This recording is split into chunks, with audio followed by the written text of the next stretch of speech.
এই মুহূর্তে পাওয়া আপডেট আন্তর্জাতিক সংবাদে আপনাদের স্বাগত। শুরুতেই শিরোনাম, এরপরেই থাকবে বিস্তারিত। শুরুতেই জানাবো, ইসরায়েলের বিরুদ্ধে এবার একাট্টা হচ্ছে দুই মুসলিম পরমাণু শক্তিধর দেশ ইরান এবং পাকিস্তান। এতে করেই হতচকিয়ে গেছে যুক্তরাষ্ট্র, ভয়ে আতঙ্কে বলছে ওলটপালট কথা। সুপার পাওয়ার ইরান কি সত্যি পরমাণু অস্ত্র তৈরির দ্বারপ্রান্তে? এ নিয়ে জানিয়ে দিব বিস্তারিত সংবাদে।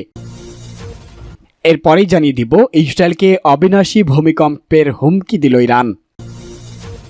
এরপরেই জানিয়ে দিব, এবার রুশ হামলা ঠেকানোর মতো ক্ষেপণাস্ত্র ফুরিয়ে গেছে ইউক্রেনের।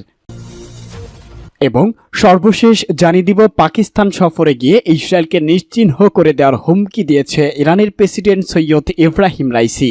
শিরোনাম শুনছিলেন, এখন বিস্তারিত। তবে তার আগে ভিডিওটিতে একটি লাইক ও কমেন্টস করে এই সংবাদ সম্পর্কে আপনার মূল্যবান মতামত জানিয়ে দিন।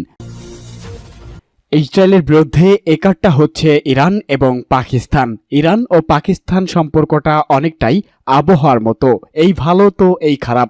এই তো গেল কয়েক মাস আগেই দেশ দুটো সম্পর্ক রূপ নিয়েছিল দা এবং কুমড়ার ন্যায়। এবার আবারও জোট হতে যাচ্ছে দুই পরমাণু শক্তিধর দেশ। তাই তো ইসরায়েলের সাথে যুদ্ধের মধ্যেই পাকিস্তান সফরে গেলেন ইরানি প্রেসিডেন্ট সৈয়দ ইব্রাহিম রাইসি।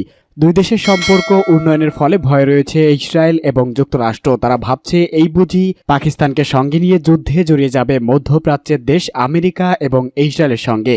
বরাবরই পাকিস্তান যুক্তরাষ্ট্র ও সৌদি আরবের সঙ্গে কৌশলগত সুসম্পর্ক বজায় রেখে চলেছে। এতে আঞ্চলিক ও আন্তর্জাতিক বিষয়ে পাকিস্তান ও ইরানের অবস্থানের মধ্যে পার্থক্য দেখা দিয়েছে। কারণ সৌদি আরব এবং পাকিস্তানের মধ্যে সবসময় ঘনিষ্ঠ সম্পর্ক রয়েছে, কিন্তু ইরান সৌদি আরবকে ভালো বন্ধু মনে করে না। তাই রাইসির এই সফর শুধু বাণিজ্য ও যোগাযোগে সীমাবদ্ধ থাকবে এমনটা মনে করেন না। রাইসি সফর ইরানের জন্য পাকিস্তান তথা দেশটির সামরিক নেতৃত্বের সমর্থন সুরক্ষিত করার একটি প্রচেষ্টাও। কারণ দেশটি সম্প্রতি ইসরায়েলের সঙ্গে একটি বিপজ্জনক সংঘাতে জড়িয়েছে। বিশ্লেষকরা বলছে, যেহেতু ফিলিস্তিন প্রশ্নে ইরান ও পাকিস্তান একই নীতিতে বিশ্বাসী, তাই সীমান্ত সংঘাত ভুলতে অন্তত ইসরায়েল ইস্যুতে অবস্থান একই থাকছে তেহরান ও ইসলামাবাদের। এখানে বলে রাখা ভালো, পাকিস্তান অন্যতম পরমাণু শক্তিধর দেশ, আর তেহরানের চিন্তায় রয়েছে সেই সমীকরণেও। ঐতিহাসিকভাবে পাকিস্তান ও ইরানের মধ্যকার সুসম্পর্ক সুসময় ও দুঃসময় দুটোই ছিল। পাকিস্তানের জন্ম হওয়ার পর থেকেই দুদেশের সুসম্পর্ক বজায় রাখবে। তবে 1979 সালে ইরান বিপ্লব এবং পাকিস্তানে ওয়াহাবি ধারার ইসলাম চর্চা বাড়তে থাকলে ইরান ও পাকিস্তানের মধ্যে অবিশ্বাস বাড়তে থাকে। এরপরেই দুই দেশ আলাদা হয়ে যায়। এবার আবার নতুন করে সম্পর্কের জোড়া লাগাচ্ছে ইরান এবং পাকিস্তান। ভয়ে রয়েছে ইসরায়েল এবং যুক্তরাষ্ট্র। ইরান এবং ইসরায়েল পরস্পরের বিরুদ্ধে বহু বছরের ছায়াযুদ্ধ থেকে বেরিয়ে এখন প্রকাশ্যে লড়াইয়ে অবতীর্ণ। আর ঠিক সময়ে আবারও আলোচনায় ইরানের পরমাণু কর্মসূচি। ইসরায়েল ও পশ্চিমাদের কাছে বড় ভয় ইরানের অ্যাটম বোমা তৈরির সক্ষমতা নিয়ে। কিন্তু প্রশ্ন উঠেছে, বিশ্বের 8 দেশের কাছে পরমাণু বোমার ভান্ডার রয়েছে, তাহলে ইরানের কাছে থাকলে সমস্যা কোথায়? পরিসংখ্যান বিষয়ক ওয়েবসাইট ডকুমেন্টের হিসাবে 2023 সালের জানুয়ারিতে গোটা বিশ্বের পরমাণু বোমার সংখ্যা ছিল 12,512টি। এর প্রায় 90 ভাগই রয়েছে বিশ্বের দুই ক্ষমতাধর দেশ রাশিয়া ও আমেরিকার কাছে। সর্বোচ্চ 5,889টি পরমাণু আছে রাশিয়ার কাছে, আর আমেরিকার কাছে আছে 5,244টি।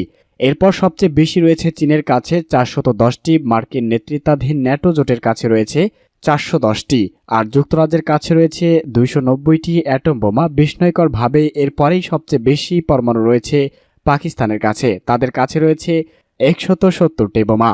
অন্যদিকে রকেট কিমের দেশ উত্তর কোরিয়ার কাছে আছে 20টি পারমাণবিক বোমা। জাতিসংঘের হিসাব অনুযায়ী ইরানের কাছে কোনো পারমাণবিক বোমা নেই। তবে বহুদিন ধরেই পরমাণু কর্মসূচি চালিয়ে আসছে ইরান। দেশটির কর্মকর্তারা বলেছে, পরমাণু বিদ্যুৎ উৎপাদন ও অন্যান্য শক্তিপূর্ণ উদ্দেশ্যের ব্যবহারের জন্যই তাদের এই কর্মসূচি। তবে ইরানের এমন দাবির বিষয়ে সবসময় সন্দেহ পোষণ করে আসছে পশ্চিমারা।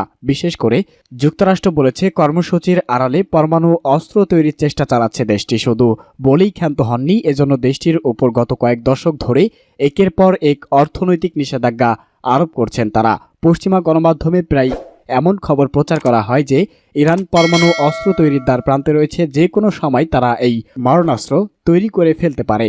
পশ্চিমারা বিশ্বাস করে, ইরান চাইলে পারমাণবিক বোমা বানাতে পারে। তাদের অনুমান, ইরান যদি চায় তাহলে এটি এখন 1 মাসের মধ্যে একটি পারমাণবিক অস্ত্রের জন্য যথেষ্ট পরিমাণে বৃদ্ধ ইউরেনিয়াম জমা রাখতে পারে। এরপর তৈরি করতে হবে একটি ওয়ারহেড যা ব্যালিস্টিক মিসাইল বসাতে হবে। এর জন্য সময়সীমা বের করা কঠিন, তবে কিছু বিশেষজ্ঞ বলছে এটি তৈরি করতে 18 থেকে 24 মাস সময় লাগতে পারে। ইসরায়েলকে অবিনাশ ভূমিকম্পের হুমকি দিয়েছে ইরান। অবরুদ্ধ গাজা উপত্যকায় চলমান হামলাকে যুদ্ধ অপরাধ হিসেবে উল্লেখ করে তা বন্ধ করতে ইসরায়েলকে সতর্ক করেছে মধ্যপ্রাচ্যের আরেক দেশ ইরান। না হলে দখলদারি ইসরায়েলকে অবিনাশ ভূমিকম্পের সম্মুখীন হতে হবে বলে হুঁশিয়ারি উচ্চারণ করেছে তেহরান। খুব দেরি হওয়ার আগেই ইসরায়েলকে যুদ্ধ থামাতে বলছে ইরান। তারা বলেছে, অন্যথায় ইরান ইসরায়েলে যে হামলা চালিয়েছে তার থেকে 10 গুণ বেশি হামলা করা হবে। এদিকে শিয়া মতাবলম্বীদের নেতা শেখ ইব্রাহিম জাকজাকির সঙ্গে তেহরানে বৈঠক করেছে ইরানের সর্বোচ্চ নেতা আয়াতুল্লাহ আলী খামেনি। বৈঠকে গাজায় চলমান যুদ্ধকে ইসলামের শক্তির অন্যতম এক প্রতীক বলে অভিহিত করেছে তিনি।